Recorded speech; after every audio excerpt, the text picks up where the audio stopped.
we're seeing the destruction of human capital.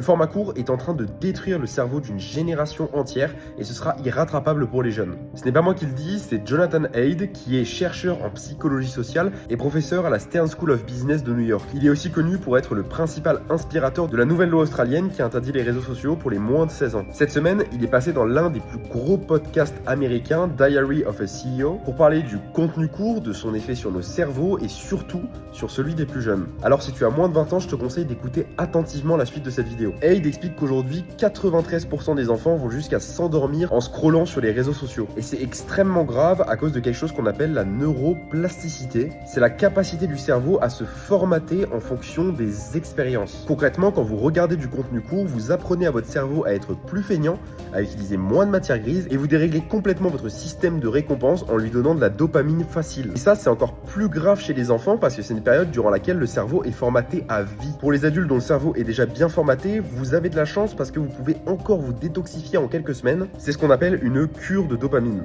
Mais le véritable problème, ça reste l'addiction et votre capacité à retomber dedans en reconsommant du contenu court. They created an algorithm which is the equivalent of like crack cocaine. Et en plus de ça, malheureusement, c'est quelque chose qui ne risque pas de s'améliorer car tous les grands acteurs suivent cette tendance. Par exemple, Netflix propose des séries de plus en plus courtes. Disney+ va proposer dès 2026 du contenu court sur sa plateforme. Et on constate que déjà aujourd'hui, des films sont découpés et publiés en version courte sur les réseaux sociaux. They designed it to be addictive. They know it's addictive. They don't let their kids use it. They want your kids to use it. Alors quand vous allez regarder ce podcast, vous risquez de devenir pessimiste quant à l'avenir. Mais personnellement, j'essaye de rester optimiste parce que j'ai la conviction que tout le monde est au courant de ce problème et que c'est petit à petit en train de changer. Les gens se rendent bien compte de l'effet que ça a sur leur cerveau et ils en ont marre. Et c'est d'ailleurs pour ça qu'on assiste à une explosion du podcast en France qui est pourtant un format long et qui ne répond à aucune logique de shot de dopamine. Abonne-toi pour plus de contenu sur le podcast.